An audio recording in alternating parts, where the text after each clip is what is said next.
West Virginia News This Week is on the air, bringing you the latest on important state and national issues and events and how they affect the people of the Mountain State.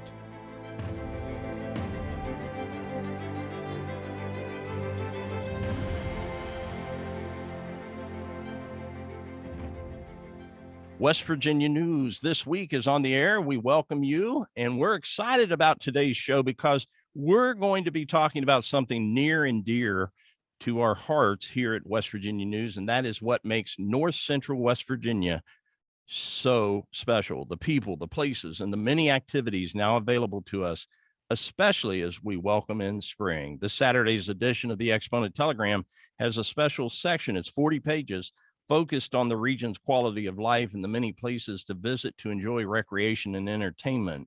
Joining us today are two leaders involved in improving quality of life and promoting what the region has to offer. We welcome Tina Yoke, Executive Director of the Clarksburg Visitors Bureau. Tina is a Harrison County native, was a leader of the local United Way for years, and now leads the effort to promote Clarksburg to the masses. Also with us today is a familiar face if you follow the arts in North Central West Virginia and throughout the Mountain State, an actor, a singer, an announcer, and in his latest role, consulting program manager at the majestic Robinson Grand Performing Arts Center. We welcome Jason Young. Welcome, Tina. Welcome, Jason. Thanks for joining us. Thank you. Yes, thank you. This is exciting, fun stuff, John.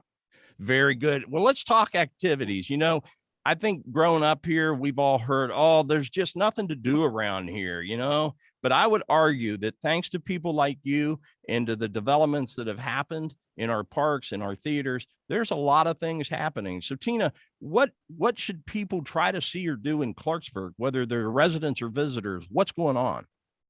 Well, we recently in April, we started our First Friday series. So that'll take place the first Friday of every month. So people should come to downtown Clarksburg on Friday, May the 6th, beginning at 4:30.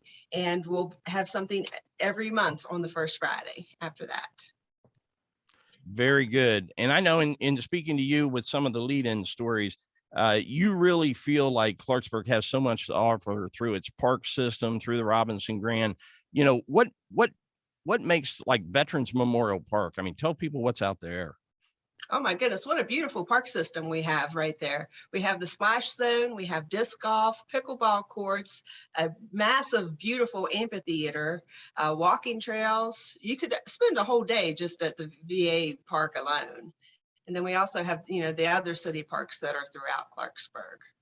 Yeah, speaking of the amphitheater, just went on the sale at 10 a.m. I think today, the big Travis Tritt show. He's played Clarksburg a couple times to sell out crowds at the Robinson Grand, 2,000 seat outdoor venue, full band, his full show. I've been fortunate enough to see him perform 2 times, I think both times here, and also saw him down in Nashville one time, and he's just phenomenal, great vocalist.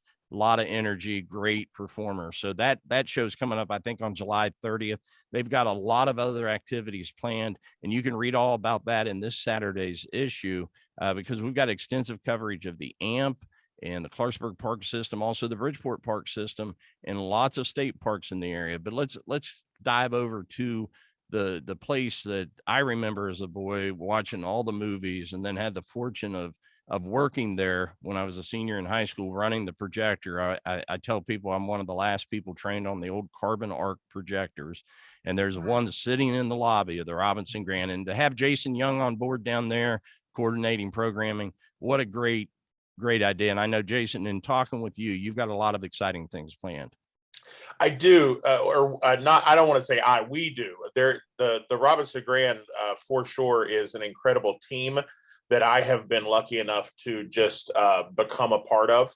But I had a thought when you were talking in your intro there, John, about the incredible things that are happening in North Central West Virginia and all over North Central West Virginia. And I promise I'll get to the Grand, but I was thinking the other day that somebody from one of the magazines, or maybe this is something that West Virginia News should do, or West Virginia Living, or the Executive, these magazines that get published about stuff that's happening in our state. If you look up in Morgantown at what's going on at the Metropolitan Theater and at the Hazel Ruby McQueen Amphitheater, and then if you look at what's going on in Fairmont at Palatine Park And then if you look at what's going on in Clarksburg with our amphitheater and the Robinson Grand, I mentioned to someone the other day that to me, that's like Entertainment Alley right now. You know, in the Carolinas, they've got Tobacco Row with all the colleges. Well, we've got Entertainment Alley from Morgantown to Clarksburg, because it's incredible the way that the arts have popped up in just that little like 40-mile section of I-79. And there is so much big stuff coming that there's no way that someone can say, hey, there's nothing to do around here, because it's kind of overwhelming. It's getting to the point now where like, what am I gonna do? Because there's so much going on. Actually, since you mentioned that, we do in our NCWV Life magazine that's currently out into about 20,000 homes and businesses. We've got Palatine Park we talk about in Fairmont, and we've done extensive coverage there. Of course, the Robinson Grand and the AMP here, and the big Morgantown Art Series, which is bringing a lot of live entertainment both to the Metropolitan as well as the McQueen Amphitheater there along the waterfront. So there is just so much to do. Palatine Park series with all the tribute bands, and there's so much to do. You're exactly right. Talk to me. You gave me some. You could give me a little bit of a preview on the Robinson Grand activities, and you've got some new and exciting ideas there, I think. Yeah. So I'll start with what's motivating us right now at the Grand. When I stepped into this role, after the departure of the original leadership, who are very good friends of mine, and really I was incredibly proud of the work that they did at the RG, and I feel like I'm just trying to keep the legacy, keep the torch burning a little bit. We're not trying to reinvent the wheel at all. We're just trying to continue the great work that was done before us. The biggest thing people like to do, and I'm sure you've never heard any of this, Tina or John, is they like to complain. and the biggest complaint that we hear is all country and all gospel. That's what we hear. All country, all gospel, all country, all gospel. So most of the programming that's currently happening was inherited from the previous team. And really after July 1 is when the new team sort of takes over. So we're starting right now to announce what's going to be going on in August and September of this year. And I can tell you, no country, no gospel. Now that's not disappearing forever, but we've heard you that it's a lot of country and gospel. And now we're going to try and throw a whole bunch of different stuff at you. And then you're going to get an opportunity, you, the public, are going to get an opportunity to tell us what really works. You get to speak with your attendance and your ticket sales and your response to things. We just announced that we're doing a partnership with this awesome group called North Central West Virginia Cars and Coffee. And they're going to do a car meetup, like a car show, amateur car show meetup in the parking lot across the street. And then we're going to show Gone in 60 Seconds right afterwards, which is a really great movie. And next week, we're going to announce a tribute band that's coming that is going to be doing the music of one of the biggest stars in the history of music. And I can't give too much of that away because we're going to announce it next week, but it's not country and it's not gospel, but it is a big time star. After that, we've got a one-woman off-Broadway show coming that is a comedy that we're going to announce. So that's a show that played in New York off-Broadway. It's a one-woman show where she plays a whole bunch of different characters. It's hilarious. It's very Clarksburg centric. When it gets announced, that'll make sense. We've got another tribute band coming that is fronted by one of the finalists from a previous season of American Idol. We've got a comedy troupe maybe coming. We haven't inked that yet, but we're very, very close to inking that. And then there's probably going to be a national tour of a Broadway show later in the year. So I may be giving you too much here. And then if you're a fan of postmodern jukebox, the sort of big band, swing style jazz music, there's something in that flavor that is coming in September or August and September. And we're going to be announcing these almost like once a week as we go through here. But we've heard you. It's a lot of country and a lot of gospel, and that's because that sells, right? Mm-hmm. But we're going to try some new and different stuff, and you're going to tell us what you want us to keep doing based upon, whether you buy tickets or not. I'm sorry. Every time you say, what was it, postmodern jukebox, I Yeah. think of Jukebox Hero. Okay, I'm sorry. I know it's not that, but hey, one thing I do want to point out, and I think it will help our audience understand, because a lot of those country and gospel shows are actually outside producers, right? Those aren't Robinson Graham Productions. Right. Those are outside producers. So if somebody comes in and says, hey, I'm going to bring Big Country Star and you've got an available date, you're still going to book those shows. You're just not self-promoting that aspect right now. Right. Yeah. We have a great partner with a guy named Dustin who runs a company called Big Time Entertainment. And, he calls us up and he's like, hey, I want to bring the Oak Ridge Boys. How do you say no to that? Hey, I want to bring you Pam Tillis. I want to bring you Ricky Skaggs. How do you say, we're not going to say no to that. I mean, these are legends. These are country music Hall of Famers. And he comes in and he rents the facility, and then we work with him on a package of co-promotion and stuff like that. And so those aren't RG produced shows, but we're proud to partner with him on them because we're bringing legends to downtown Clarksburg. And because we have that great partnership with Dustin, what we're able to do is go, okay, Dustin's going to have country covered. He's going to have gospel covered. We're going to go look at these other things and try to fill it out and see how much diversity and variety we can get in throughout the rest of 2022, and then go, all right, this is what's working, this is what's not working. Because it's a whole different world post-pandemic, and we've almost got to go back to the starting block. Yeah, and listen, after our conversation the other day, and with what you're saying today, I mean, you guys have a good game plan in place. Great facility. The other thing you said to me that sticks in my mind is you said, I've been all over the place, and you truly have with your vintage theater group, and you're in Parkersburg today, getting ready to play at Parkersburg South High School, right? Yes. Yeah. And so you've been in a lot of different venues. I mean, the Robinson Grand, what a place for Clarksburg to have. Yeah, it's very interesting. So I run the Vintage Theater Company, and the two major things that VTC does is we have a comedy troupe called the Fearless Fools, and we have the only Shakespeare troupe in West Virginia called the Rusty Mechanicals. And the Rusty Mechanicals are out on tour right now, which is why I'm sitting in a blurred background hotel room in Parkersburg, because I'm going over to the high school to do a show here in a little bit. And we play them all. I mean, we've been in the Clay Center, we've been in the Chuck Bethina Center, we've been in the Metropolitan Theater, we've been in the Smoot Theater, we have been the Tamarack, we've been all over this state. And once the Robinson Grand opened its doors in 2018, every venue I walked into, I compared it to the Robinson Grand, which honestly, there's very little comparison. I mean, the Clay Center in Charleston is amazing. And all of these other places, I'm about to lose some jobs, I feel like. All of these other places have their own charm. But how do you compete with a multi-million-dollar state-of-the-art renovation of what was already a really cool facility? If you've never set foot in the Grand, wow.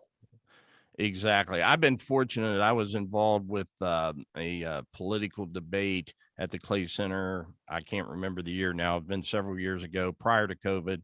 And then obviously have done a number of productions there with the WV News and doing the Best of Harrison County shows and things like that at the Robinson Grand. And of course, have attended a number of events. So been all over, been through it. To have this in downtown Clarksburg, I know Tina's a native of the area. You are as well, and I mean we understand. We just need more people to understand the value that's there. Tina, let's talk a little bit about some of the other things in Clarksburg and in Harrison County and North Central West Virginia. There's a lot of. I know you're an outdoors person. You're like out camping like every weekend you get a chance, including in the snow. While the rest of us are huddled beside our fireplaces. But so what about that aspect of North Central West Virginia? What do you recommend? We are fortunate to have Watersmith State Park just a few miles down the road that has not only beautiful hiking trails, but also bicycle trails. We have so many hiking and bicycle trails right around here that I don't think people realize that, they're within a 10-mile radius. Pickleball is really popular now. We have a miniature golf course. We have tennis courts, basketball courts. For the outdoor enthusiasts, there's plenty to do here in North Central West Virginia for sure. And then the show showpiece as far as summertime fun. I know that there's an aquatic center up in Morgantown for college swimmers and high school swimmers, but if you just want to take your kids to have fun and splash around, there's no better place than the splash zone there in Clarksburg, is there? Right, for all ages. I mean, they have a kiddie pool and a wave pool and the water park and the slide.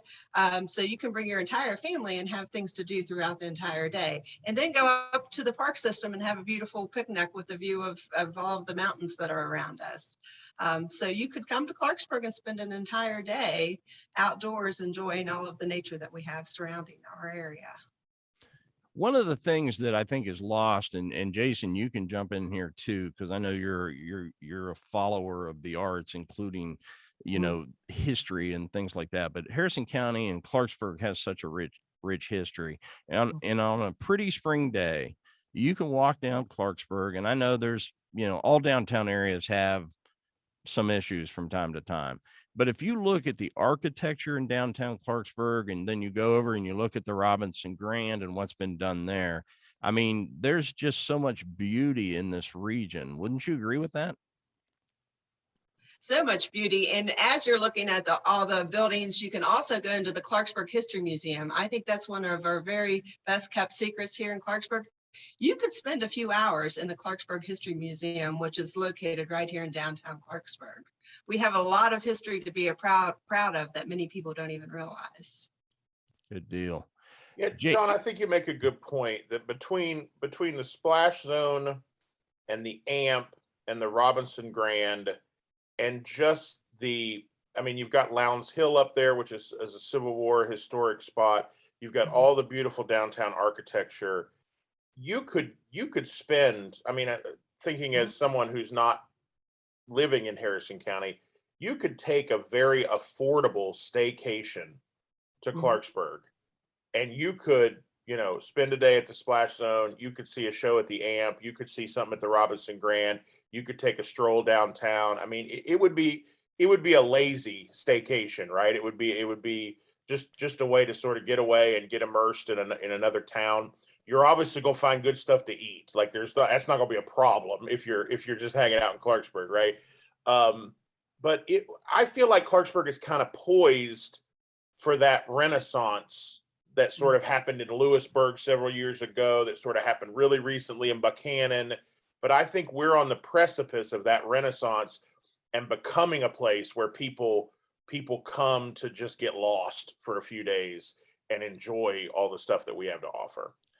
You know, go ahead, Tina. I'm sorry. That's one of the things the CVB is going to do, is put together packages, because there is so much to see in Clarksburg. So when you come to a show at the Grand, we're going to put together a hotel package and a dinner package and an excursion package. So when you come, you could spend at least one night, hopefully two, and you know, get some really good deals on all of the things we have to offer in our area. Well, just think about what John was talking about Travis Tritt was just announced, right? I'm not sure there are going to be tickets left by the time this goes on the air, but maybe. But Travis Tritt was just announced. He's going to be at the AMP on the 30th of July. We're doing the car show and Gone in 60 Seconds on the 29th of July. So I mean, right there, it's built in. You get a car show, you get an awesome movie, you get the AMP, you get Travis Tritt on Saturday night. You could do the Splash Zone on Saturday afternoon. I mean, book it. That's planned already for you. Yep. Yeah, that's what I mean. And Jason, you mentioned something about adding some midday movie showings to me about, you know, giving frazzled moms or babysitters an opportunity to take, I don't think you use frazzled. I'm embellishing what you told me, but, you know, giving them a chance to take the kids to the movie theater, have some popcorn and some pop and get them sugared up and enjoy a great kids show. You guys have a couple of those planned in June and July, I think you said. That was a great idea that was brought to us by someone who works at the Grand, and we were just standing around before an event, and she said to me, "This is what I used to do with my kids. We would once a week we would go up to the mall, and we would go to one of their daytime movies." And so Ian Macara, who's running the show at the Grand right now, who I am lucky to have the opportunity to work with.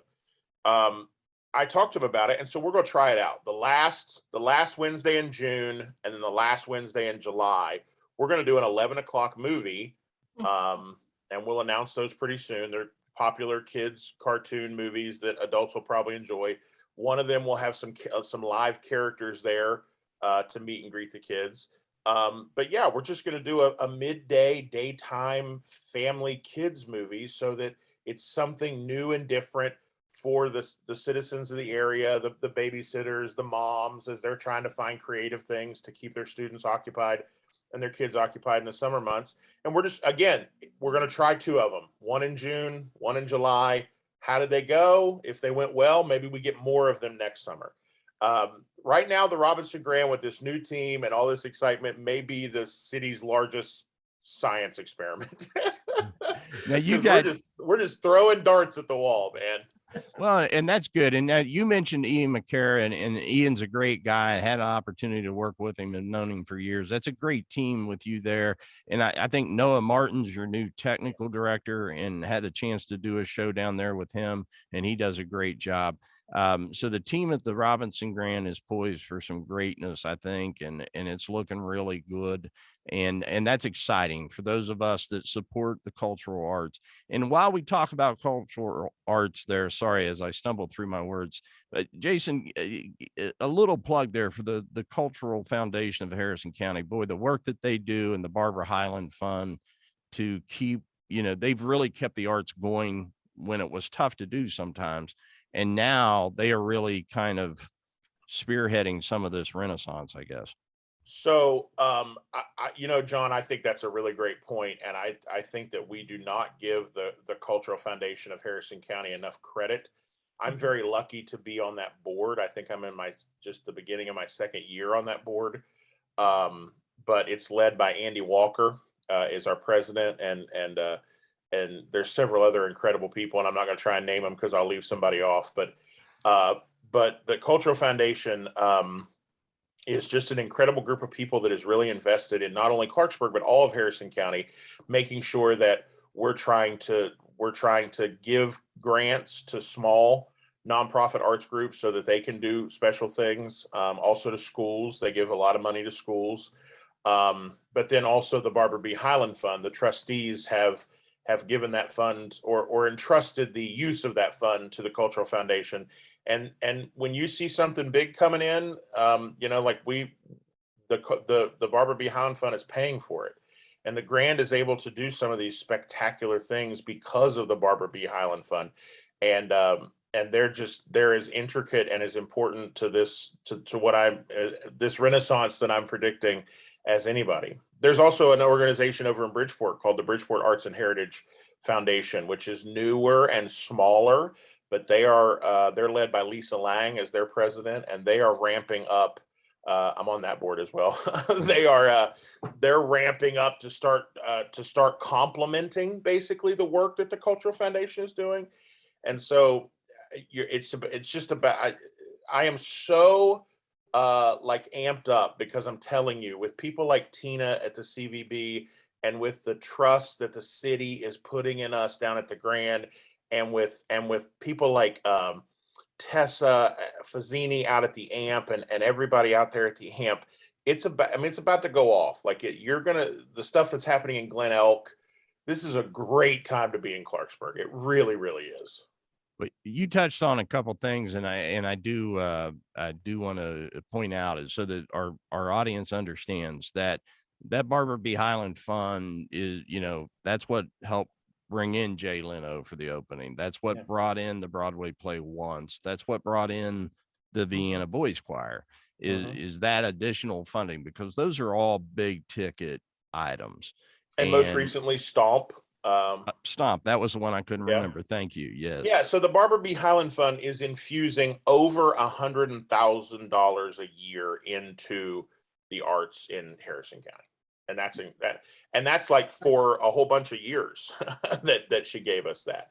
Yeah, I actually did a feature on that a couple of magazine issues ago, and I think it's for close to 40 years. So it's going to be, a driving force in arts. And I have to chuckle when you said you're on that board too. Listen, if it comes to arts in North Central West Virginia, Jason Young's name's going to be there. I'm sure of it. Okay. Hey, Tina, a couple other things. And I know you work for this, for Clarksburg and everything, but we talk about these day trips to Clarksburg and Harrison County, and we've got, oh, I'm coming into town, but instead of being able to go to the splash zone, it's raining. Well, that's okay. We've got the YMCA they can get a day pass to. We've got the bridge now out in Bridgeport. They can get a day pass to. I mean, there's a lot of things. Dad wants to go play golf. How many golf courses do we have? So, I mean, is there any reason why you wouldn't bring your family here if you were an outsider? Absolutely not. And I am the Clarksburg CVB, but it's Harrison County. And I also work very closely with the Marion County and Mountaineer Country CVB. There's so much to do in our region that we're all about cross-promoting each other's events. The only way to succeed in life is to work together. And we're absolutely going to work with anybody who wants to be a part and come to the table with us, for sure. Absolutely. Listen, you guys have done great. I'm going to give Tina any closing remarks you want to give. Yes. Save the date. Winterfest 2022, the first weekend in December. We had our first Winterfest meeting last night. We are ready. It's going to be better than last year. And I just want everyone to put December the 2nd and 3rd on their calendars. Hey, is Jason Young on the committee? He has to be on the committee. Okay. If he isn't, he is now. Okay. Yes. Listen, for those that didn't see Winterfest, and I had the opportunity because it was here downtown and just to walk the streets and to see the various events and the tree lighting, and my goodness gracious, it was like, I grew up here, guys. I remember going to town for the Christmas parade when it was lined 10 people deep on the sidewalks and things like that. The Winterfest and Christmas parade started to bring back memories. And, I know, Tina, that was your goal. And you guys did a phenomenal job and looking forward to it. So you give us those dates again. December the 2nd and 3rd. The 2nd will be the parade, the artisan market, and the food trucks. And then Saturday the 3rd, it's just going to be all over downtown Clarksburg. There'll be plenty to do. Okay, and just make major finale at the Robinson Grand. Yes. A major finale at the Robinson Grand. Yep. Exciting stuff.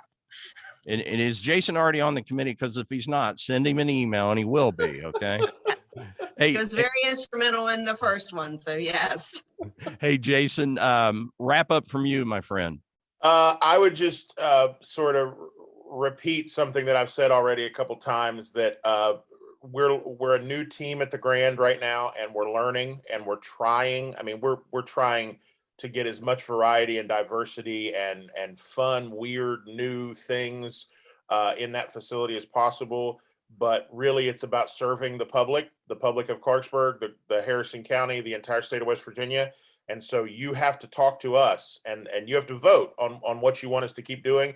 And the way you vote is by buying tickets. And sometimes I tell people, buy a cheap ticket for something that you can't even come to if it's the type of thing that you want to see more of, because that's just the way that things are gonna continue, is people coming out and being a part of what we're trying to create. And I think that's a great way to look at it. And bottom line is, folks, this is the opportunity. The Robinson Grand is more than inviting to acts of various genres. Okay. And I know you mentioned the other day about comedians and things like that, and they all come with pretty high price, entry fees if you want to get a big brand name. So, the reality of it is if they present these shows and only 300 people show up and they take a bath on it, guess what? They're not going to come back to that genre, right, or that particular act. So we just got to be cognizant of that. And that's what supporting the arts is about, is, putting your money where your mouth is, more or less. And, listen, guys, you all have done a wonderful job getting it to this point, and we really hope to push it even further in the days and weeks and years ahead. I want to thank you for joining us here on West Virginia News this week. And to our audience, we'll be right back after this. Thank you. Clear, effective, and creative marketing simplified. Delivering the right message to the right people at the right time. Attracting strangers to your business and turning them into customers. Simplify, clarify, amplify. This is the power of partnership. Interaction Media and West Virginia News.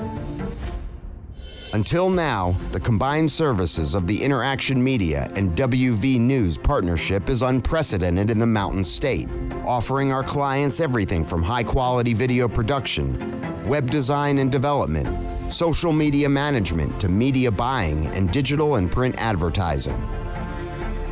Interaction Media is a team of storytellers. Whether it is a billboard, a website, or TV commercial, Interaction Media knows how to craft a creative and compelling story that not only captures attention, but gets your business more customers. Established in 2011, Morgantown-based marketing agency Interaction Media has set itself apart using brand story marketing, the intersection of brand and storytelling, piquing interest and creating an emotional reaction, allowing your message to cut through the noise, connect to prospects, and move them to action. Amplify. With roots dating back to 1861, Clarksburg-based West Virginia News has been helping businesses amplify their message for 160 years. With a combined print circulation of 120,000 households per week and a digital audience of over 3.5 million monthly page views and more than 800,000 monthly unique visitors, West Virginia News is reaching more than 60% of West Virginians. In 2019, Interaction Media and West Virginia News joined forces, creating an innovative approach to marketing in West Virginia, helping companies and organizations in our area and surrounding states effectively market and advertise to their target customer base. And with more than 30 journalists and over 13 publications, West Virginia News has the ability to amplify your story and reach the audience you desire, increasing awareness, sales, and revenue for your business. From vision to delivery, we are here for you. Interaction Media and West Virginia News.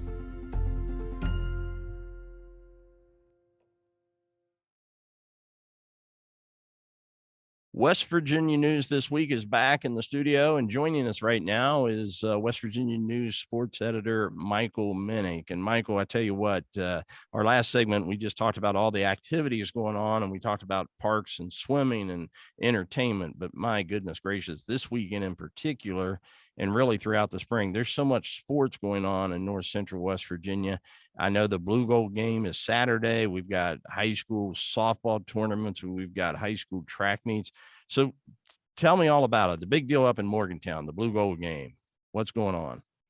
Yeah, and as you know, John, from being in sports, the weather is such a big factor in that, and the weather is going to be great. It's going to be in the 80s. It's going to be sunny. Can't ask for more. Like you said, I think the Gold Blue game is the highlight of the weekend, WV's spring football game. And I think it's going to be a chance for fans to get some questions answered. The quarterback position, obviously JT Daniels is coming in from Georgia. He was at USC before that. He's expected to be the starter, but you never know. And I think it's a chance with Jarrett Dagey gone. You're going to get a chance to see more of Goose Crowder. You're going to get a chance to see more of Garrett Green.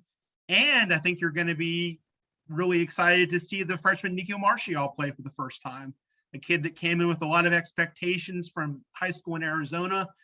And I really like the Daniels addition for a lot of reasons. But one of them is I think there's less pressure on Nico. I think a lot of people were expecting him to come in as a freshman, maybe play right away. Now you've got an established starter, a guy that's won at the Power 5 level, and now he can take a year to kind of learn and get ready and take over next year potentially. I will tell you that now Daniels isn't in camp, so he's not playing tomorrow. But the other three are going to see a lot of action. And I remember when Nico signed, and there were like all these, there's all these different websites and talk shows. And of course, our bluegoldnews.com site, and all this talk is like I saw a poll where like 90% of the people thought Nico would be the starter in the fall. And then the minute JT Daniels committed to West Virginia, somebody else did a different poll, and like 90% of the people think JT Daniels is going to be the starter. But there is a lot of talk, a lot of concern too, defensively in the secondary. There's still a lot of questions to be answered. But any idea how many people might show up? I think 10, 11, 12,000 is usually a good crowd for that. Do you think it'll be better than that? I think it could be. I think the weather obviously is going to play a major factor in that. And I also think, like we were just talking about, I think there's a lot of intrigue around this team. It's not like you're coming back to see, a guy that's going to be the second-year starter at quarterback, or a guy that's going to be, an established running back. I think a lot of people are going to be interested to see how that goes. And one more point just off the quarterback position. When you're opening at Pitt, you don't want uncertainty. You don't want a true freshman starting at Pitt. So I think to bring in an established guy for that reason is important too. Yeah, and there's a lot of attention, a lot of focus there. A lot of people would say Neil Brown might be on the hot seat if he doesn't have a good year. They are opening with the renewal of the Backyard Brawl at Pitt. Pitt coming off, and they're still projected in the top 10, I think, in an early preseason. That's a really early preseason poll that has Pitt, I think, around number 6 or 7, somewhere in there. So a great opener for the Mountaineers. The Blue Gold game is tomorrow at 1 p.m. at Milan Puskar Field in Morgantown. All the proceeds benefit, and I think tickets are only like $10. Am I right there, Michael? I believe that's right. Yes. Okay, and don't hold me to that. So, but all the proceeds benefit WVU Medicine Children's Hospital. It's a long-time tradition up there. They've given millions of dollars to that facility through the Blue Gold game. So if you have a chance to get to Morgantown, it's going to be a beautiful day. Go out and you can get some sunshine, get tan a little bit, and see some great football and help a worthwhile cause. WVU Children's Hospital, WVU Medicine Children's Hospital, great facility there, and absolutely a worthwhile way to spend your Saturday afternoon. But it's not the only way now, is it, Michael? Lots of other activities. Tell me about what's going on with the Big Ten softball tournament, I think. Yes, that's where I'll be. And I think this started last year when they did this tournament. I think this has been such a great addition to the sports schedule, and especially where it's placed a week or two before playoffs, because it's going to be a really good test for all these teams, and they're all going to be competing against teams on their level. What they do is they have 3 pods of 4, a gold bracket, a silver bracket, a bronze bracket, and then the teams that finish 1 through 4 in the regular season are in the gold, 5 through 8 in the silver, 9 through 12 in the bronze. So you're looking, Lincoln is hosting the gold bracket. They're the defending conference champion, only lost 1 game this year. They're going to play Lewis County, who, good offensive team, maybe doesn't quite have the pitching. That game is at 7, but the other semifinal is really going to be the one to watch. Philip Barber and Robert C. Byrd, they played in the semifinal last year, one of the best games I've seen, and you've got 2 legitimate first-team All-State, not only pitchers, but hitters, in Sarah Simon for the Colts and Fran Alvaro for the Flying Eagles. So that 5 o'clock game is going to be excellent. And then I expect Lincoln with Delaney Howard, one of the best players in the state, regardless of classification in the circle. I think Lincoln wins, and I think it'll be Philip Barber or Byrd giving them a really good challenge tomorrow in the championship game. So the first round games are tonight at 5 and 7, and then 5 and 7. Yes. Okay. And you spoke of that particular bracket, but really all of the brackets have some talented players. In that first bracket that you spoke of, Delaney Howler is already committed to Fairmont State, I think. She's definitely a college softball player. Sarah Simon is an excellent pitcher. I don't know if she's committed anywhere, but she's definitely a strong contender, as you say, for all-state honors and things like that. Fran Alvaro has just had a phenomenal season thus far. Those are three of the top pitchers in that classification on display tonight in Shinston at Lincoln High School. Great way to spend an evening. It's going to be a beautiful day, I think. Then you jump over to the next bracket. What is that? Silver. And I think it's hosted at Liberty, and you've got Robert Morris, Siney, Emma Kyle, and some other young players developing there at Liberty, and some other talent coming up through the Big Ten. Really, the Big Ten's a pretty solid softball conference anymore, isn't it? It is, and I think that silver bracket's going to be very competitive. Liberty is the host, they're the 5 seed. They're playing a Fairmont senior team that I think, much like Liberty, has really been on the upswing the last couple of years. They've got a college player in their own right in Liz Murphy, their first baseman. You're going to have a preview of the AAA playoffs with Buchanan, Upshur, and Bridgeport playing at 7. That game could go either way. I think they'll certainly see each other at least once, probably twice in the sectional. So I think that's a wide open bracket. And even the bronze bracket, Grafton's a team that was in the gold bracket last year, finished 4th in the regular season last year. Frederique Maloli is a very good pitcher. They've got some offense behind her. They'll play Preston. That should be a win for Grafton. But the other game, the 7 o'clock game at Grafton, East Fairmont and Elkins, they played this week. They played on Wednesday. It was 20-16.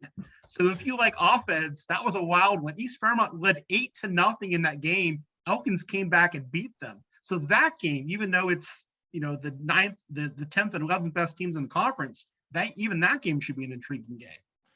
I can't emphasize enough the importance, and I know a lot of people in North Central West Virginia understand this, but even if you don't have a kid, I know there's older folks and like myself that don't have kids in the system anymore or things like that. The students, the coaches, the administration, they appreciate when people from the public come and attend these games and support these teams. And so if you get a chance, let's get out there and support these softball players. It's a great thing that the Big Ten has done with this, and I'm excited to see it. And there are some phenomenal matchups this year in those brackets. Another big event, another one that some people will go, oh, it's track and field, but man, there's going to be some star-studded athletes at Wayne Jamison Field and track there in Bridgeport, isn't there, for the Harry Green Invitational? Yeah, one of the biggest and best meets in the state. I know Jefferson's coming over. That's always a team to watch when you're talking state meet. I saw them in Morgantown 2 weekends ago. They beat Morgantown University, who have multiple D1 athletes in track and field. So they'll be coming. Bridgeport, always a tough host, very good all around, not just in the sprints. Lucas Anderson's one of the best in the state. They're always good in the field. They're always good in the pole vault. You've got Kaiser coming over, a team that's won a couple AA state championships in the last decade. It's always a really good field. And I think the facilities are obviously great. Bridgeport's a place you have a lot of seating. It's very accessible. Everything's kind of in one area. You don't have to go all over the campus to see the field events versus the track events. So yeah, I mean, we could use maybe twice the bodies that we have to cover this weekend, just because there's so much going on. There is definitely that. And again, I cannot tell you enough. I actually had the pleasure of coaching track one season, and the kids get so excited to see people there rooting them on. And so if you get a chance to stop by and support these local athletes, please do so. They really do appreciate it. Michael, you and your staff are always doing a great job. WVNews.com, our WVU coverage at bluegoldnews.com. And obviously, our sports teams throughout the network of WV News and at the Weston Democrat and the Preston News and Journal, even over in Garrett County, we've got a newspaper over there, and we're growing by leaps and bounds. And so if you want to know about sports in West Virginia and in North Central West Virginia, WVNews.com is becoming the place to be. Michael, you lead our effort there. Any closing comments, my friend? Appreciate you having me on, John. And we've got tennis today as well, Big Ten tennis. So we'll have that coverage in tomorrow's paper, in addition to the softball, and looking forward to the track and the college football this weekend. Well, I tell you what, Michael and I could talk for hours about sports, but he obviously has to get to a game here real soon. And there's, like I said, lots of stuff going on, folks. We really appreciate you joining us for this segment of West Virginia News This Week. We thank our sponsors, WV News, the State Journal, Interaction Media, and we appreciate our listening audience. Again, West Virginia News This Week will be on the air at 1 p.m., and we'll look forward to next week as well. Until then, have a great one.